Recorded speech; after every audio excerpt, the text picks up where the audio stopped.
Okay, so I want to say a few words about where we are in the course, so you understand what we are going to do next and then what is coming down the pipe beyond the spring break. Okay. So, what we will do this week are essentially 2 lectures on virtualization.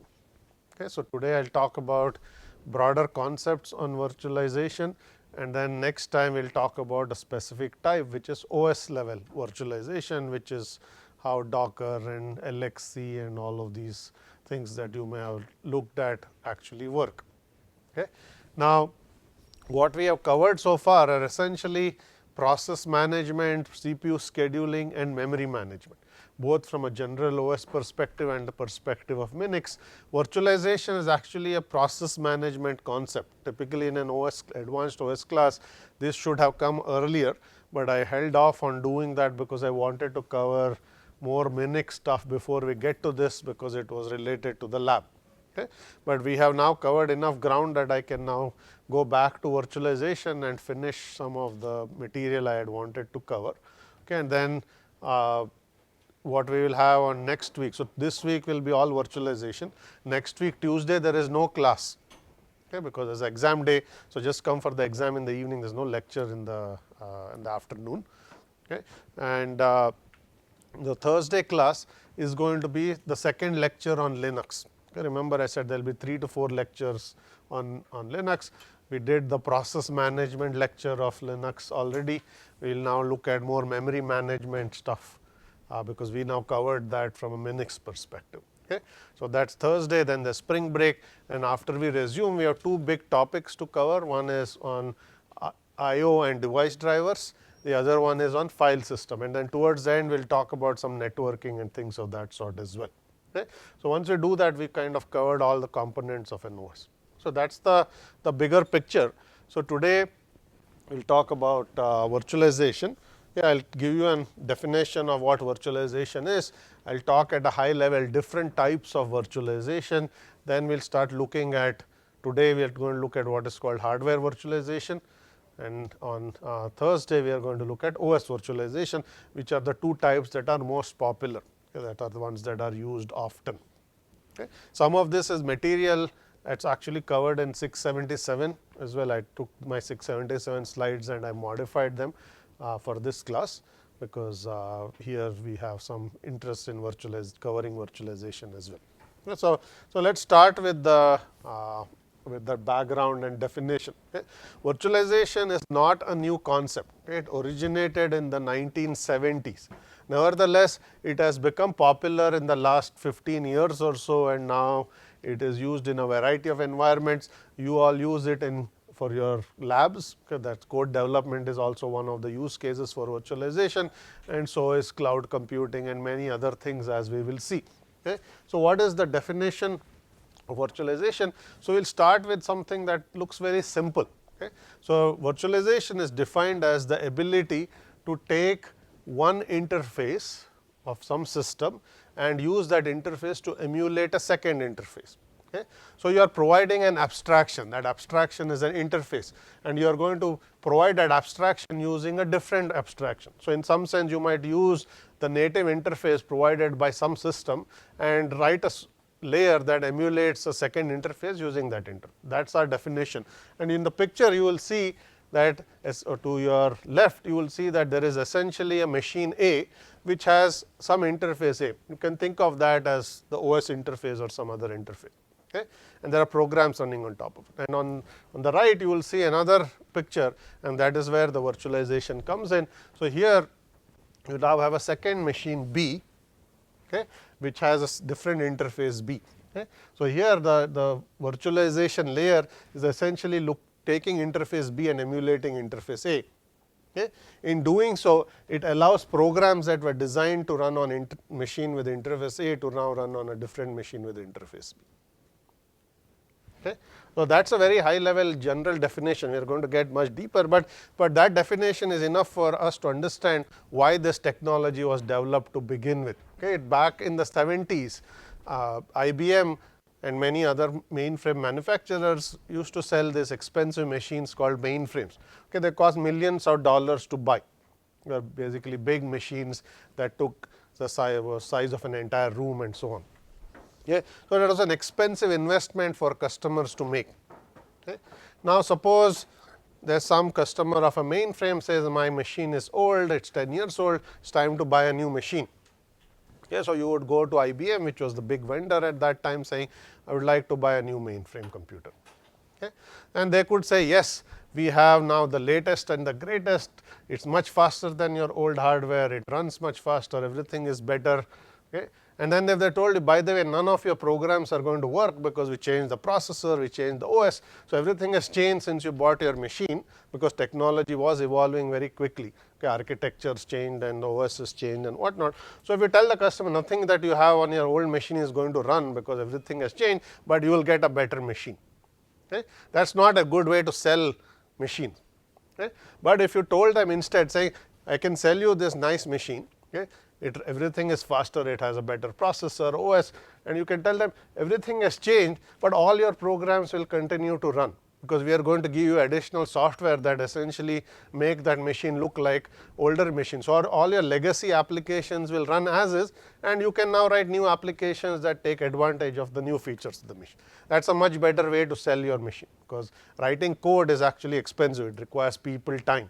Okay. Porting code also takes people time, and that is an expensive, laborious operation.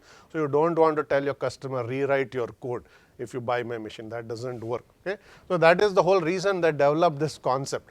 They said if we change the hardware, we change the OS, application should not have to be rewritten. So, we got to write a portability layer. Okay. That was essentially a virtualization layer. So, what that meant is you had all these layers that emulated older machines. In this case, interface A is a machine interface for an older machine, and B is the native interface on this newer machine. Okay. So, that is basically how this technology was developed. Okay. So, that is and that allows. So, essentially in this case, if interface A is an OS interface, it is emulating an older OS. If interface A is a machine interface, as we will see, it actually emulates an older processor or an older machine. Okay. It depends on what you are trying to emulate. Any questions on this definition? Okay. So, now let us talk about today's world, not what happened in the 1970s. So, there are different types of virtualization. Okay. Depending on which interface you use to emulate another interface, you are going to get virtualization at different layers of the hardware and software stack. Okay. At the very bottom there is essentially the hardware. The interface provided by the hardware is essentially the CPU instruction set. Okay. So, if you essentially emulate one processor using another processor, or an entire machine hardware using another machine's hardware, you get what is called hardware level virtualization. Okay. What you are actually seeing in most of your virtualization is essentially could be hardware level virtualization, because things like VirtualBox emulate an entire PC in software. It emulates a processor, it emulates all the peripherals of a PC and so on. Okay. So, you are essentially emulating that interface that a PC provides at a hardware level. Okay. It is called hardware level virtualization. Next level up is essentially the operating system. Okay. So, now if you take the interface exposed by an OS and emulate a second interface, you are going to get OS level virtualization. Okay. So, you could do this for the same reasons that IBM did. Okay. They essentially emulated a software interface. Okay. The OS looked like an older OS. So, you can have a more modern kernel emulate an older system called interface, otherwise the applications break, they have to be rewritten because you change the OS interface. The OS interface in this case is a system call interface. Okay. You could also do this at the application level. So, you could essentially use libraries that are written at an application level to emulate some other library. Okay. That is called application level virtualization. Is this clear? Okay. Yes, question. Which category does that Wine apps in Linux fall in? Okay, good question. Which category does Wine fall in? I will come to that in just one slide. Okay. So, let us talk about now different types of virtualization with that background. Okay. The most basic kind is called emulation. So, here you have a piece of software, okay, so that is emulating another machine. Okay, an entire machine, entire CPU instruction set, the registers on that machine, all the peripherals on the machine. This is called emulation. Okay. So, you have essentially a software implementation of an entire machine, okay, typically a PC. Okay. But you have emulators that can emulate any processor. Okay. So, you have box, you have essentially QEMU, which we are going to talk about on Linux. All of these essentially are support for emulating all kinds of processors. So, you can essentially run programs that were designed to run on those other processors using this emulation software that is running on your native machine. Okay. So, that is called emulation, that is the most basic kind, and as you can see, that is going to be slow, because you are essentially doing binary translation of assembly instruction. Right. Every time that native code executes some assembly instruction for its native processor, you have to essentially translate it into some equivalent number of instructions on the processor this emulator runs on, because you are emulating a processor, you are emulating all the peripherals. Okay. So, if you have move instruction on one machine or one CPU that are emulating, you have to translate that to some move or some other equivalent instruction on this machine. This goes for every instruction. Okay. That is going to be slow, because you are doing instruction by instruction translation. That clear? Okay. Next is full or native virtualization. Okay.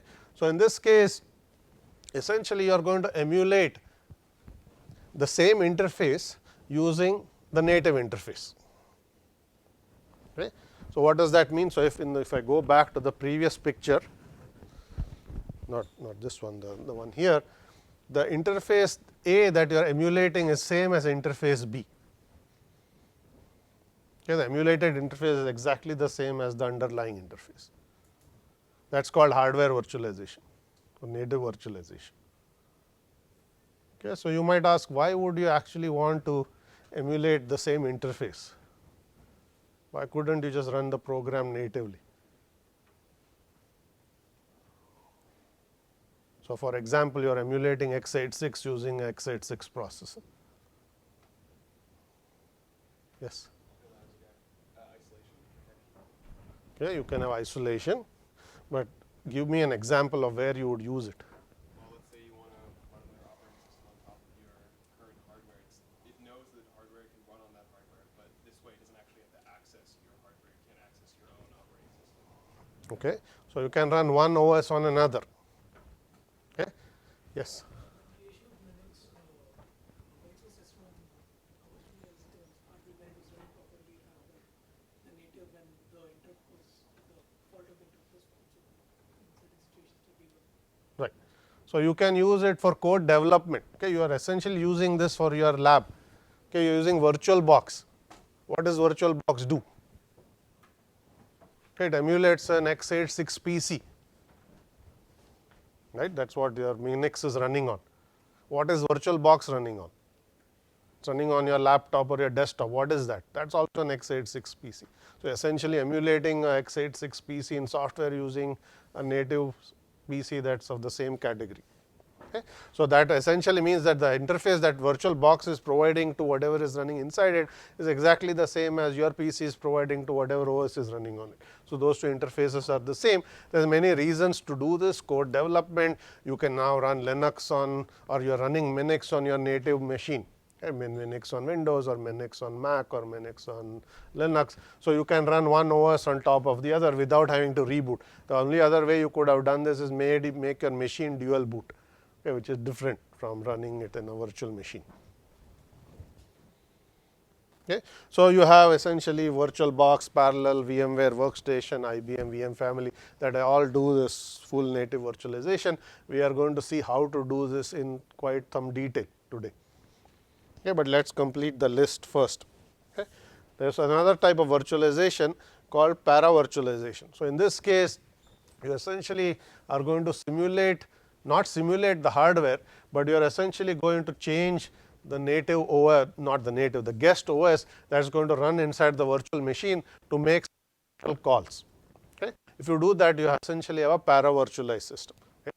The one big difference between paravirtualization and everything else we talked about on the previous slide is that we have so far assumed that your code does not need to change that runs on this virtualized interface. Code runs unmodified, you are not changing the code. Okay? Whether it's OS code or application code, it just runs exactly the same as it ran on the native machine. In Paravirtualization, that assumption is not true. You are actually going to run a special version of the kernel. So you have changed the kernel code to run in a virtualized environment. The applications don't change, but the OS does change. Okay? And we'll see why that makes sense in a little bit. Okay? So that's a big difference there. Okay? And then we come to OS level virtualization. Okay? Here you are using one OS interface to run another OS interface. Okay? So we'll to look at Docker, we'll look at Linux containers next time, not today. Okay? There are other things like BSD jails and Solaris containers that all emulate the OS interface using the native OS interface. Okay? Solaris was one of the early OS virtualization framework, and they did effectively what IBM did, okay, 50 years ago now. Okay? They essentially said, we are going to keep changing the OS interface, the syscall interface is going to change, but if you want to run your code using a previous interface, you can just create an OS virtualization where you can emulate an older version of the kernel. Okay? So in that emulated environment or in that virtualized environment, it look like you are running on an older version of the OS. Okay? That way your code does not come. That's how they started. And now others have actually done similar things. In most cases, you don't necessarily emulate an older interface, you emulate the same interface, but you use this for things like isolation and performance management and so on. Okay? And Docker allows you to then also package applications and download and run without having to configure and things of this sort. Okay? So many advantages on that part of it we'll talk about next time. Okay? But let's just complete the list. The last one is application level virtualization. So here you are going to essentially emulate using some application library, another interface. Okay? Simplest example is Java. Okay?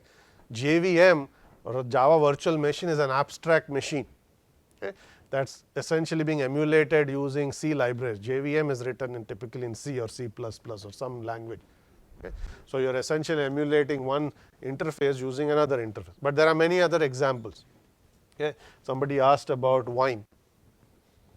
Okay? So I don't know how many of you know what wine is. At least some of you know what wine is. What does it do? Yes.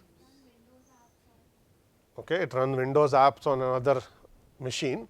How does it do this? It's not running Windows clearly, right? So it's essentially emulating the Win32 or maybe it does Win64 now, but Win32 interface. That's the interface that Windows exports. So they simply re-implemented that library using a native library. Okay, so it's simply saying I'll expose a Win32 API. So any application that wants to run Win32 can just use this library. It doesn't actually need to use Windows itself. Okay, so that's emulating one application level interface using another API. Okay. There are many others. Okay. So there is another one, its name is Rosetta. Okay. I don't know how many of you heard of this one. So this actually was an Apple technology. Okay.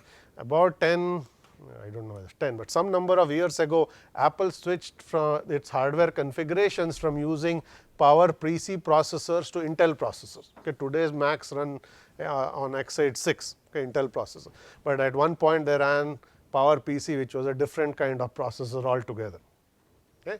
So they had the same problem IBM had, saying if you buy a new Mac, none of your old applications run because that's written for a completely different CPU altogether. Okay? So they said we'll do the same thing. We'll essentially give a library that does binary translation. It can take a PowerPC executable and run it unmodified on an x86 machine. Okay? And this Rosetta interface would essentially execute every assembly instruction that was a PowerPC instruction would get dynamically translated to an equivalent x86 instruction on the fly. Okay? While you are executing, and you would just run. Of course, there will be some performance overhead of doing this because you are doing binary translation, but your applications would run unmodified. You didn't even have to start Rosetta. You just started your application by double clicking on it as if it was a normal application, and it would just run. You wouldn't even know it was not an x86. So they made it very seamless. Okay. So, this was another of these application level virtualization. Of course, it also did something at the processor level, because it was doing translation of processor instruction. It was all an application level technology. Okay. So, many use cases for virtualization. We will not talk much about application level at all. Okay. What we will do in the rest of today and next class is talk about the hardware virtualization, which is what I talked about here. Okay. And I am going to talk next time about OS level virtualization and Docker and things of that sort. Is this clear? Okay. Let us start with hardware level virtualization. Okay.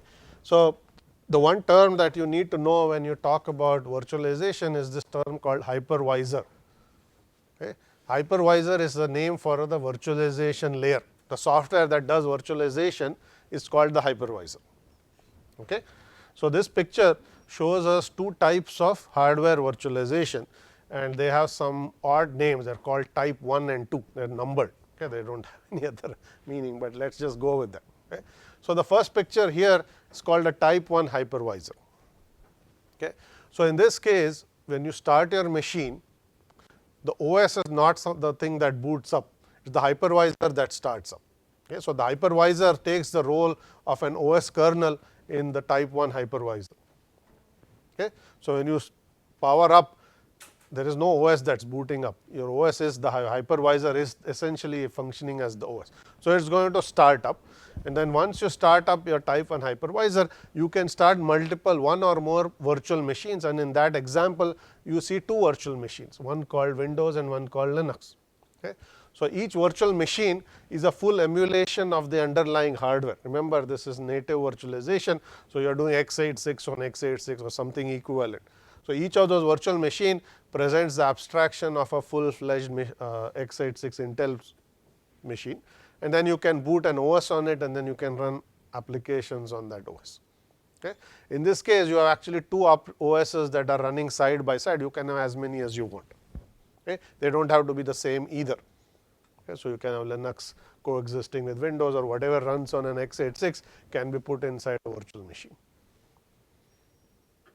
Is that clear? Okay. Most likely you have never encountered a type 1 hypervisor unless you actually worked with something to do with servers. Okay. Because this technology is only used for in servers, they are not used on desktops or anything like that. Okay. Cloud computing essentially runs on type 1 hypervisors. Okay. So, essentially when you go to a cloud provider and say give me a machine, they are not giving you a physical machine. Okay. They are essentially making a virtual machine for you and giving it to you, and you can boot whatever OS you want on it. Okay. And the reason they do this is twofold. One is they do not want to give some third party customer access to a machine, a physical machine, okay, because then they lose control of the physical machine. But if you give access to virtual machine, they still control the hypervisor. They can shut down the VM if it misbehaves or do whatever they want. They still control the machine. That is one. The second reason to use hypervisors is your machines may have lots of resources that an application may not need. So, you can carve it up into smaller units by making virtual machines or virtual servers. Okay. So, that means that one machine may need only maybe 1 or 2 cores or some smaller amount of RAM. You do not have to take your entire machine and dedicate it for a small application. You can run multiple virtual servers or virtual machines on that physical server and get better multiplexing of resources. Okay. So, that is type 1 hypervisor. Okay. There are examples of type 1 hypervisors. VMware has some. Okay. So, ESX server is an example of a type 1 hypervisor, if you have actually used or heard of ESX server. Okay. The second picture is called a type 2 hypervisor. Okay. So, now one thing I did forgot to mention is when an OS runs inside a virtual machine, it is called a guest operating system or a guest OS. Okay. So, that is a term you want to keep in mind. So, in this case there are two guest OSs, Windows and Linux, one each in a virtual machine of its own. Okay. In a type 2 hypervisor, essentially you have a host OS that is actually running on the machine. Okay. You will see that there is, when the machine boots up, it just boots up a normal OS, okay, which is called the host operating system. The virtualization layer actually runs as an application on top of this host operating system. Okay. And that hypervisor, which is now called a type 2 hypervisor, because it is not running on bare metal. Type 1 hypervisors run on bare metal. Okay. Type 2 hypervisors run on a normal OS, they do not run on bare metal. Okay. So, type 2 hypervisors essentially run on a host OS. They also can create multiple virtual machines, and in each of those VMs you can run whatever OS you want. Okay. So, that is called type 2. What is an use case of a type 2 hypervisor?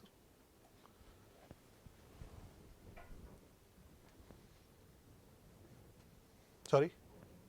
Code development, yes. Okay, your virtual box is a type 2 hypervisor, okay, because it is running on your machine which has some OS, that is your host OS. Okay. Virtual box is the hypervisor. You create a VM, you are running Minix inside that VM. Minix in this case is the guest operating system. Okay, so there are two OSs running, one inside a VM, one natively on the machine. Is that clear? Okay. So, now in both cases, okay, regardless of your question, yes. Okay, good question. So, question is, in a type 1 hypervisor, can both OSs run at the same time? Okay. So, this is very so what type 1 hypervisor does is what an OS would do. So, it has a scheduler. Okay. Just as an OS has a CPU scheduler, so does a type 1 hypervisor. In this case, a type 1 hypervisor is scheduling an entire VM, okay, not just a process. Okay. So, to answer your question of can they actually run in parallel, it depends on the hardware, right. So, if your hardware has multiple cores, right, and then you have VM1, you have VM2, then you have a type 1 hypervisor. You could say this VM1 essentially gets 2 cores and this VM2 gets 2 dedicated cores. Okay. In this case, you are going to get true parallelism, because this OS here is going to execute on these processors, okay, and this OS, in this case Windows, is going to execute on those processors. So, you will get true parallelism. This is similar to you have 2 processors that run on 2 cores and you get true parallelism. Okay. So, yes, the answer is yes. Even if you had only 1 core, the hypervisor would schedule these, okay, just as you did CPU scheduling is essentially doing the same thing. It will give some time slice to this VM, then it is going to give some time slice to that VM, and so on. So, you will get concurrency even on a single core, but if you have multiple cores, you will get parallelism. Yes, question. I have a question about like how the network, how they virtualize that network. How do they, so that they have just one NIC for the whole machine? How do they distribute when they want to use the network? Okay. So, there is a question about how the networking works. I have a small slide on that later, but let me explain since we have a picture here. Okay. So, this is our physical machine. Okay. This physical machine has an Ethernet card, that is called the physical NIC, physical network interface card. Okay. Each of the VMs is emulating an entire machine in software.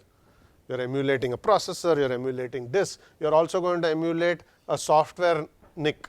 Okay. So, you are going to emulate Ethernet in software.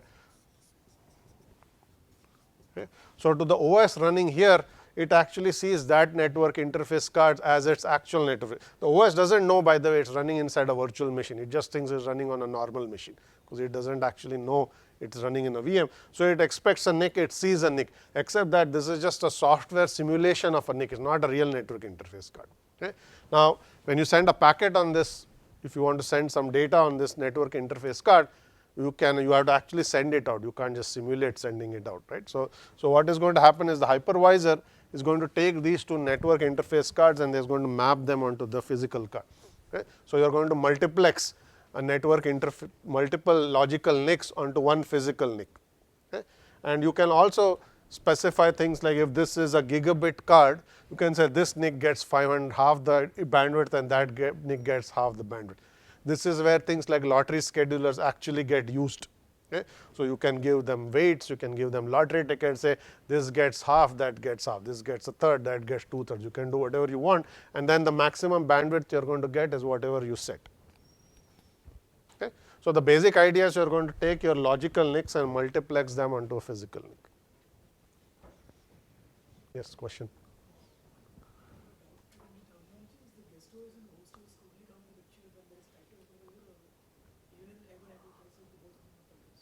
Okay. Question is, are the guest and host OSs are they only present in type 2 or are they also present in type 1, right?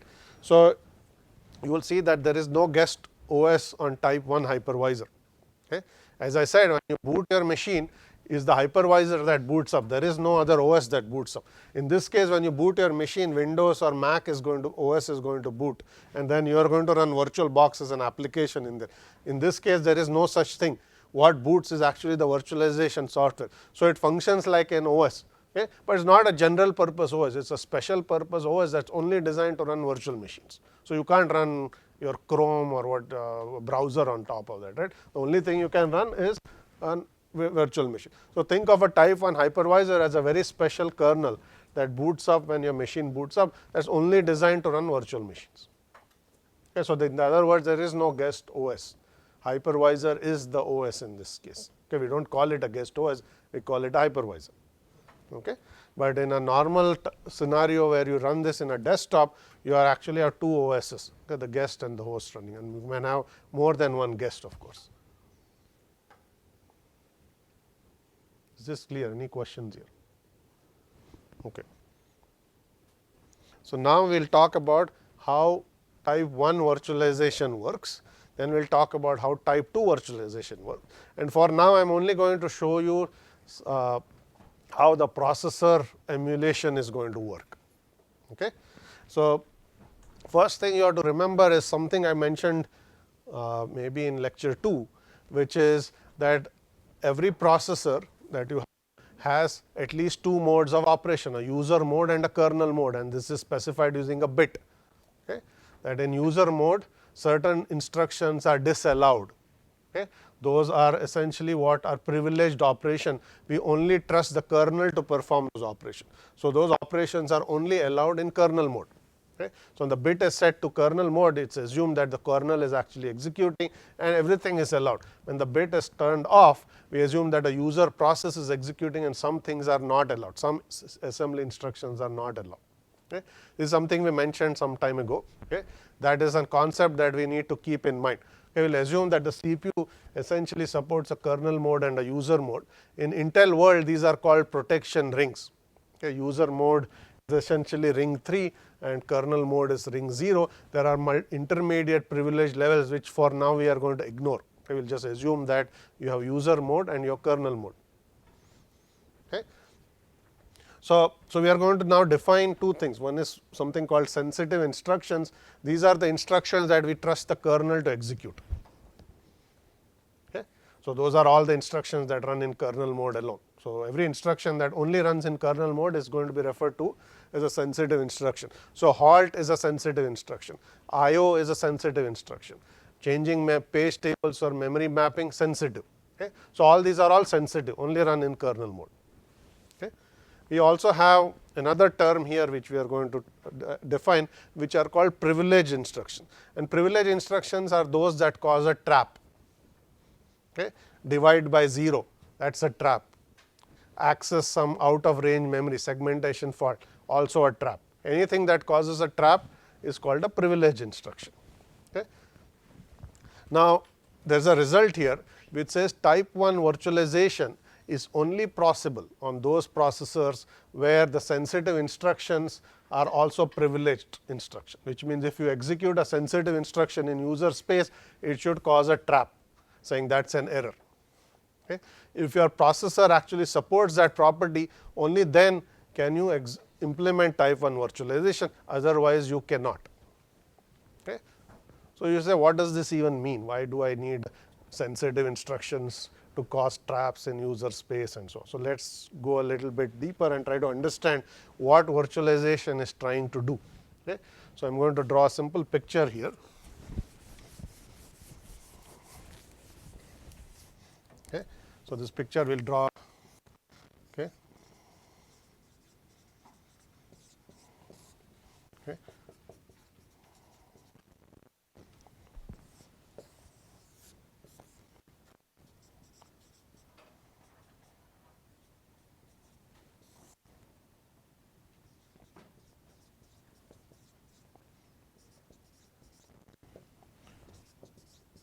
Okay. So, this first picture just shows you a normal PC. Hardware runs an OS, OS is running application. Okay. OS is in control of everything. Okay. It can do whatever it wants. Okay. That is why it runs in kernel mode, it has full access to whatever it needs to do. Okay. That is the general working assumption. OS has full control of the machine. Okay. Now, let us look at this picture. This is our type 1 hypervisor. Okay. The type 1 hypervisor is running on this machine. Okay. You have one VM, okay, which is a guest OS. Okay. As far as the guest OS is concerned, it does not even know it is running on a virtual machine. It just thinks it is running on a physical machine. So, it thinks it can do whatever it wants, like normally it would when it runs on a normal PC. Okay. So, it can essentially do halt or whatever it wants. Okay. Except that when in this world, we only trust the type 1 hypervisor. The type 1 hypervisor is the only thing that is actually running in kernel mode. That guest OS is actually being run in user mode. Okay. Because we do not trust the guest OSs to do whatever they want. There could be more than one of them. So, if this guest OS is given access to everything, it can go and trample on some other guest OS. So, guest OSs have less privileges than they normally do when they actually boot on bare metal. Okay. So, assuming you understand that in a type 1 hypervisor, the guest OS, although it thinks it can do whatever it wants and execute sensitive instructions, in reality it is not allowed to do that, because the type 1 hypervisor is the only trusted piece of software. Guest OSs are treated almost like user processes, where they are given less privileges. Okay. Now, in this world, think about what is going to happen if this guest OS tries to execute a sensitive instruction, because it thinks that it can do it. Okay. That guest OS will be running in user mode, not kernel mode. It is not a real OS. From the hypervisor's perspective, it is the real OS. Okay. So, if this guest OS tries to execute sensitive instruction in user mode, what is going to happen? Sorry. Well, typically the processor will disallow it, because the user mode bit is on. It will say you can't do that, right. So, now the OS can no longer do its job, because it thinks it can do whatever it wants. The processor is not letting it execute certain instruction, yet we want to let that happen, right. Otherwise, the OS cannot function as it normally does. So, what do? We do not trust the guest OS to execute sensitive instruction. It is running in user mode, so it cannot actually execute it even if it wants to. So, we got to find a way to make this work.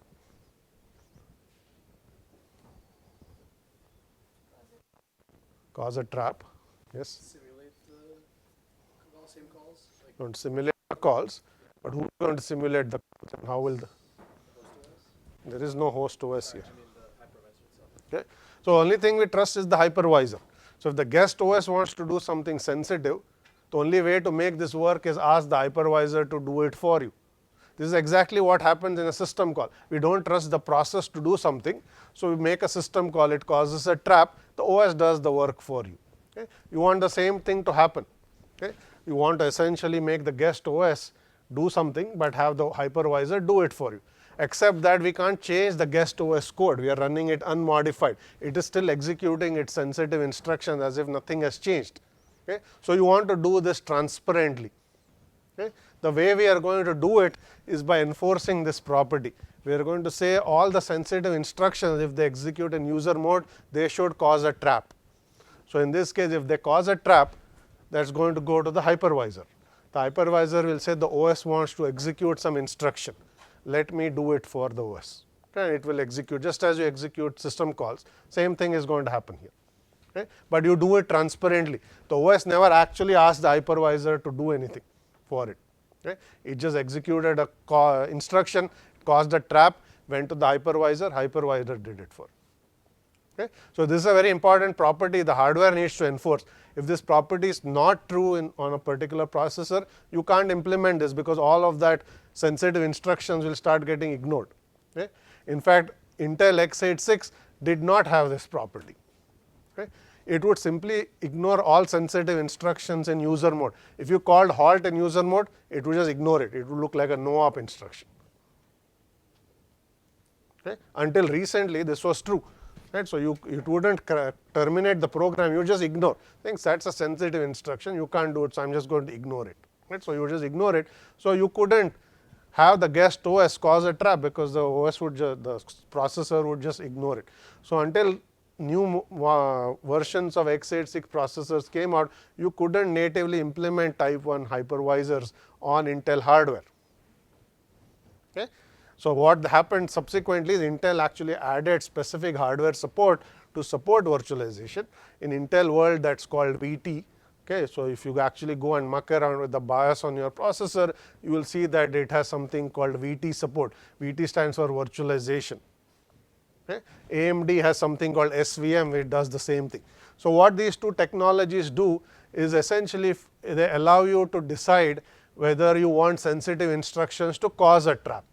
Okay. In fact, they have a bit mask that allow you to set saying when these instructions, this is 1 bit for every instruction, and you say for these instructions, if you turn the value of those bits to be 1 and you execute those instructions in user mode, they will cause a trap. That is what the VT technology does. So, you can turn it on or off. If it is off, it looks like the old Intel processors where sensitive instructions are ignored.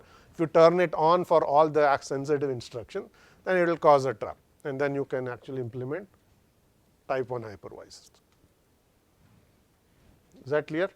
Okay, so, this is better shown in a picture, which I probably should have shown first, which is here.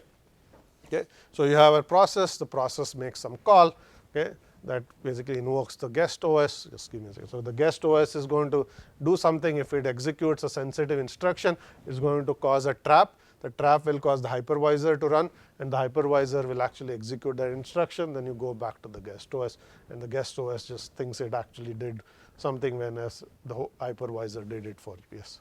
So in this case, the hypervisor takes on the security of the system, because the OS itself is running in user mode. Yes. The hypervisor is acting like what a kernel would normally do. It allocates memory for the VM. It schedules them. It does not trust the guest OSs to do something by themselves. It will basically do all the sensitive stuff. Okay. Having said that, we still need a way to distinguish between the guest and user processes. We can't say that the guest OS is as untrusted as a user process, because it is of course more privileged than a user process. And this is where those other protection levels come in. Okay. So, ring 0 is most privileged, only the hypervisor runs. Okay. Ring 3 least privileged, okay, the user processes. In Intel, you have 2 other rings, ring 1 and ring 2. So, you can run your guest OSs somewhere in the middle, which gives them a little more privilege. Okay. They are allowed to do few more things that a user process wouldn't do. So, the true user process in that VM, if it calls a sensitive instruction, you can ignore it, because that is running in ring 3. But in ring 2, you can turn VT on and say maybe I will actually have these instructions cause a trap, because the guest OS is running there. So, you can distinguish between user processes and a guest OS, even though neither of them are actually privileged. Okay. Yes, question. Oh, sorry. You had a question. Yes. Is the hypervisor also simulating hardware itself? Like when the guest OSs look at the hardware they're working with? Right. So, is the hypervisor simulating hardware? It is not simulating processors, because you are running the same processor. So, all the code runs natively, but you might have to simulate, in that picture I drew earlier, a network interface card. Some peripherals have to be simulated, but not processors. Okay. You had a question. Yes. Since the traps are basically software instructions, can't the bitmap be handled in the hypervisor instead of the hardware? Can the bitmap not be handled in the hypervisor, not the hardware? You could, but the processor has to support it, because it is actually the instructions are being executed on a processor. When the processor does not cause a trap, then you will ignore the instruction. Right. So, it is a hardware feature, it is not a hypervisor feature. right? Because when you are running code, it's actually machine code that's executing on CPU. Right? So you want your sensitive instructions. If the user mode is set to guest or not kernel, the CPU mode is set to user mode, then you need a trap to happen. Right? So that's what is actually going on. Yes, question. Reason why you would want to emulate what the hardware does as opposed to actually execute the operation, because in the slides it says the finished options but the hypervisor to do that. Right. So first of all, most code is going to run natively. There is no translation, nothing is happening. Okay? The only problem is when the guest OS is running sensitive instruction. That's the only time we actually want to do something special. Okay? Those are the instructions that cause a trap, and then you essentially have a trap handler where it's like executing a system call. You basically go and do whatever that guest OS asked you to do. That's the only time when you are going to essentially execute those privileged instructions in the hypervisor. Otherwise, everything else is running natively. There is no translation. That's why there's no performance hit that you will see here. I don't know if that's what you were asking. Yeah, I was wondering about like in the second bullet point where it says emulate what the hardware would do. In what situation would you choose to emulate the hardware as opposed to actually execute the privileged operation? Okay, so you are asking about the last bullet here, right? Right. So emulating the hardware, that depends on. So suppose you want to write to a disk, write to a file. Okay? In a virtualized world, that file, that disk might actually be an emulated device. It's not a real disk. So for example, in VirtualBox, you have your files that act as a virtual disk. Okay? So you still want that file to look like a disk as far as the OS is concerned. So that is where some of this emulation comes in. Right? So same is true of the network interface card and many other devices. They are emulated. Okay? Any other questions? Yes. So say, I'm not sure like how that's done, like does the hypervisor act as a switch? Yeah, so I'll come to that. It basically does. You're going to essentially have a small something like a switch where you're multiplexing multiple NICs onto one physical NIC. Right? How about like the port distribution for the Right. So there are multiple things in network virtualization. One is how do you take a single Ethernet card and then share it across multiple VMs. That's one.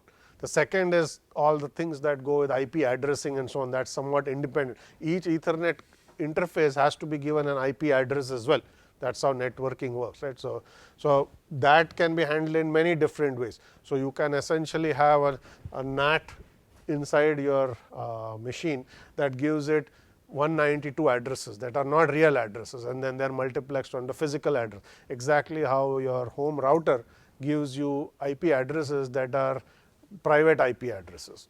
Right? You can also set up your configuration so that your VM actually has a real IP just like the physical interface, and even then you have to do the multiplex. So it can get quite complicated. We'll come to that in a little bit. Okay? But there are many things there. How do you emulate a Ethernet device? How do you do IP addressing? How do you do the multiplexing? All of those have to come in play. Okay. So type 2 hypervisors, how does that work? Okay. So in this case, if you go back 2 or 3 slides, okay, so here we are looking at how VirtualBox works and so on.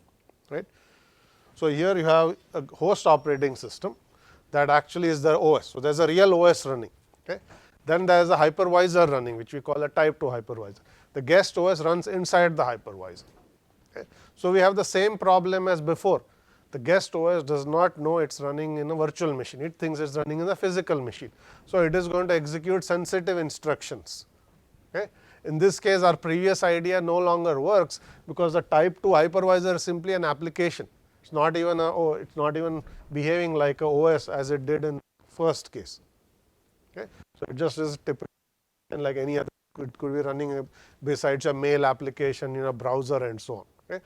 So we need a different technique for us to allow the guest OS to execute sensitive instructions and make it work. Okay? So now what is that technique? So here is how it's going to work in the case of type 2 hypervisors. So in type 2 hypervisors, we are going to resort to binary translation. Okay? So what the type 2 hypervisor does is, before the OS starts executing some code, it's going to start scanning what the OS might execute. It's going to start scanning assembly instructions specifically. Okay? And every time it actually sees a sensitive instruction, it is going to replace that with a function call in binary. Right? So you are doing binary translation, saying if you want to do I/O, I replace that with a function call. Okay? So when the OS actually starts executing that code, when it comes to executing a sensitive instruction, the hypervisor has already changed that instruction on the fly to a function call. Okay? That function call goes and it calls the type 2 hypervisor. Okay? So clearly every sensitive instruction has to have a specific call. Right? So you will say, if you want to do halt, you say call do halt, and then that's going to go to the type 2 hypervisor, and then that hypervisor can call the system, make an actual system call to the OS, or do whatever it needs to do to execute that instruction. Okay? So you cannot use trap. You actually have to scan the code on the fly as it is executing, okay? And then take every sensitive instruction and then change it on the fly, because you cannot have the OS execute that sensitive instruction. It will simply be ignored, because the OS, the type 2 hypervisor itself is a user process. It has no privileges whatsoever in this case. Okay? So you are going to essentially use a string. So what that says is, type 2 hypervisors actually will be slowed down, because you have to start scanning code. All the OS code as it executes is being scanned on the fly. Okay? And this translation is happening on the fly, only for sensitive instruction. All other instructions execute natively, but all sensitive instructions get changed to a function call, okay, or a call to the type 2 hypervisor. Is that clear? Okay. Okay. Now the other thing I should say is, type 2 hypervisors, because they are doing this translation, don't need any hardware support whatsoever. They can run on machines where sensitive instructions are ignored. Who cares, because all the sensitive instructions are being changed to function calls on the fly. So the OS actually never executes, a guest OS never executes a sensitive instruction to begin with. So you can run this on any processor. No hardware support is needed, okay? Unlike type 1 hypervisors. Is that good? Okay. So let's talk a little bit about paravirtualization. Okay. So paravirtualization was designed to address the problem of type 1 hypervisors, where you essentially needed hardware support, and specifically needed your CPU to cause traps when sensitive instructions were executed in user mode. Okay. So you could say, okay, my processor doesn't support it, what else can I do? Okay. So one thing you can do is go and actually modify the OS itself. Okay. You can go and look at the code of the OS, and wherever you are making anything that looks sensitive, you replace that with a special call called a hypercall. Okay. An hypercall is a call to an hypervisor, just as a system call is a call to an operating system. So you are now going to go and look at the code of the OS and replace all the sensitive instruction with a call. Just as type 2 hypervisors did this on the fly, a human programmer is going to go and scan all the OS code and replace that with function calls, and you recompile the kernel. Okay. Now your kernel has no sensitive instructions whatsoever. A programmer has modified all sensitive instructions to hypercalls. So when that OS runs, you are simply going to go and make hypercalls to the hypervisor, and you don't no longer need that specific hardware property where you have to cause a trap. Okay. The disadvantage here is, of course, you have to go and modify the OS. It's going to be a lot of work, but once you do that, you have no dependency on hardware. Okay. You can run it on any hardware without needing any special support. Okay. So that's called paravirtualization. Right. So here we have broken the assumption where we say run unmodified OS, run unmodified code. You modify the code because the hardware doesn't give you what you want. Okay. So that's an intermediate approach that essentially, and it's going to be faster than type 2, because you're not doing this on the fly. Okay. You're essentially doing this when you compile, write the code and compile the kernel. So it's all design time, not run time. Yes, question. Any change in the guest OS or paravirtualization for different type of hypervisor? Okay, so question is, will this run? So this is will this run for other types of hypervisor? This is specifically designed for type 1. Okay, just to get around the hardware dependency. Okay. Type 2 you don't need to do this because the type 2 hypervisor is doing, the program is doing this for you. So why spend human time trying to change code? Or different type of type 1 hypervisor. So question is whether it will run on other type 1 hypervisor. So if the hypervisor support the same hypercall interface, yes, it will work, right? This is like saying, will Linux code run on Windows? No, their system call interfaces are different. If you had the same syscall interface, code would presumably run. It's the same problem, right? So if you have a uniform interface, it will run, but type hypervisors might have different interfaces. So you will need one per type 1 hypervisor. Okay. Yes, question. So why do you need a human to translate it if the type 2 can already do it on the fly? Why don't we just save the modified version instead? Right. So question is, why do you need humans to do it on the fly? There are some reasons. So one is performance. Doing binary translation over and over again is going to cost you, because every time you are doing this translation, the translation is going to slow things down. Here you are going to run at native speed because there are no traps, there is nothing, right? So performance is going to be vastly enhanced as compared to type 2.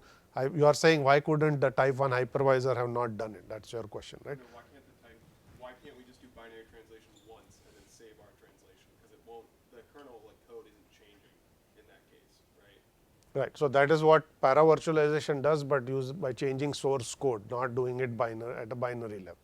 Yeah. Right. Well, we keep saying that the downside of this is using a lot of human time, but we already have a tool that translated is what I mean. You don't have to spend human time. Understood. But in this case, you have to actually do that by making hypercalls. You could have written a tool to do that as well. Okay? But most of them actually have written specific versions of OSs that do that. That's called Paravirtual. You are saying, let's use a tool to do it. Perhaps you could do that too. Okay? I don't know if such a tool exists, but whatever it is, you have to still go and change the OS. That's the most important part, to make hypercalls. Okay? And type 2 actually built that tool. That's what it was doing. It was scanning the code and changing the code on the fly. Okay? You could even there you could do it once for the whole OS. Any other questions? Okay. So I'm going to say a little bit about how Linux does all of these things. I'll talk specifically about KVM. Okay, KVM is a type 2 hypervisor, okay, not type 1 hypervisor. VirtualBox actually use some KVM code. Okay, so it's basically very similar to the concepts I'm going to talk about here. Okay. Now this picture looks a little bit complicated, but there are two things to keep in mind. Okay, this other box is essentially your guest OS. That's your KVM layer, which is on Linux kernel. So KVM uses a combination of what I had mentioned earlier, which is QEMU, and it is essentially a kernel module. Okay. So it is not a single layer. There are two components essentially implementing your type 2 hypervisor, okay, together. So without going through too many of those boxes, let me actually explain what QEMU does, then I'll explain what KVM does. Okay. So QEMU was designed to be a full-blown emulator. Okay. If you use it in its most native form, you can essentially run any code on any other processor. You can run ARM on x86, you can run x86 on ARM, you can, because it has support for lots and lots of processors. Okay. And it does full emulation, which means it's going to be really, really slow. Every instruction is translated on the fly at an assembly level and run. Okay. It's going to really hit performance. So that is not how it is actually used in the Linux world when you are running virtual machine, because in the Linux world, remember, you are doing x86 on x86. So you don't actually need most of the features of the translation features that QEMU provides. Okay, because there's nothing to translate. The assembly instruction just map exactly to native instruction. Okay. So in the Linux world, although we use QEMU, we do not use the emulation part of it, okay, because that's not needed. It is nothing to emulate. The processor is the same that you emulate. Okay. But what you do need is support for all the peripherals. You do need to emulate network interface cards, you need to emulate VGA cards, and you need to emulate device driver, devices, and so on. So that is what you use QEMU for, to actually emulate peripherals, okay, not for doing those translation. Okay. So essentially, large parts of what QEMU does is not used when you are using KVM, which is dependent on some of its functionality. Right? That's the thing you want to keep in mind. Okay. Now, they also developed a special version of QEMU called QEMU, which essentially tried to do this as a kernel module, but for whatever reason that project died, and then KVM, which was a competing technology, essentially this is the one that won, and KVM essentially does what I just said. Okay, so the main feature in KVM is it switches the CPU to a new guest state that's essentially somewhere between ring 0 and ring 3, saying guest OS is running. You do not want to be at full user mode, neither can you give it full user kernel mode because it's real Linux, so you are going to run somewhere in between. Okay. So it does that. Okay. So you essentially have your own ring privileges and so on. It runs as a kernel module.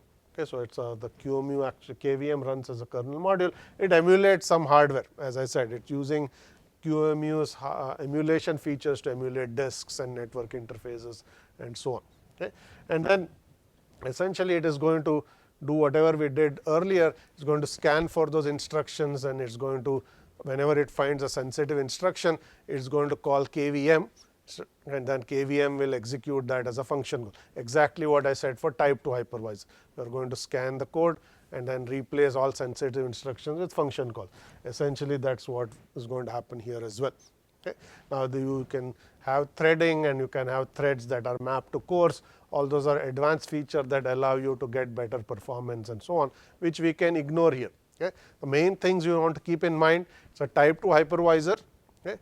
It uses a combination of a kernel module and a user process, which is QEMU. The user process is emulating all of the hardware. Okay, this kernel module essentially runs whenever the guest OS runs, it switches the processor to guest mode.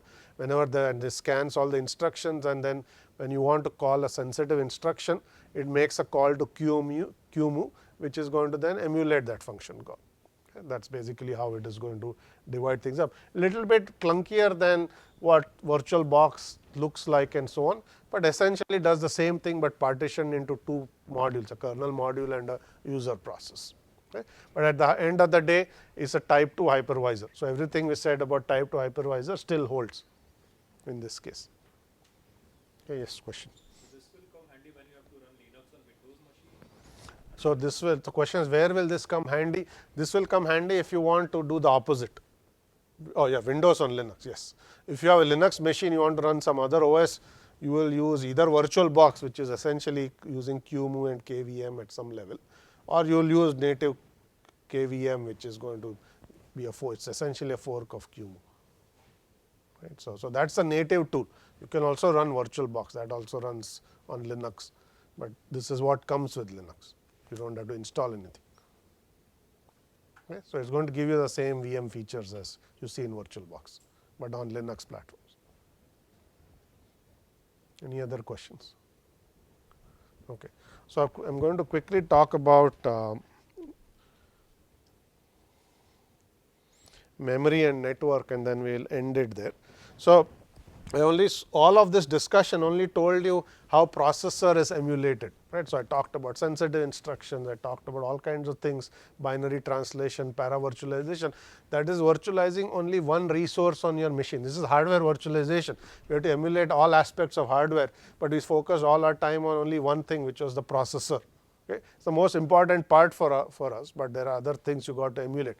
So you have to emulate RAM, for example, right? So how do you do RAM emulation? So essentially this boils down to how you are going to change memory management information. So remember, I said every process in an OS has a page table when your OS is using paging. Okay. Modifying page tables is a sensitive operation. Okay. So the guest OS has page tables. Okay. And when it tries to do something for its process, it's going to want to modify those page tables. That's a sensitive operation. That's going to cause a trap, and then the hypervisor has to make those modifications. So to do this, what hypervisors do is they have something called shadow page tables, which are essentially a mirror of the page table that the guest OS has. So you make modifications to the shadow page tables that get reflected to the guest OS's page tables, and then the page table change that the OS wants to make has actually happened. Okay. So you have to use some of these tricks where you can actually make the guest believe it's changing page tables, but in fact it's the hypervisor that's changing its page tables using the shadow page table mechanism. Okay. There are quite a bit of subtleties as to how the shadow page tables work. Here I am just going to gloss over all of that. Okay. All you got to know is there is a way by which you can trap to the hypervisor. Hypervisor keeps a separate copy, which is mirror copy of what the guest OS has, and you make those modifications and reflect them back. Okay. And that's how you actually make it work. Okay. We just leave it at that as far as memory is concerned, because I do want to talk a little bit about disk and the network question that was asked. Okay.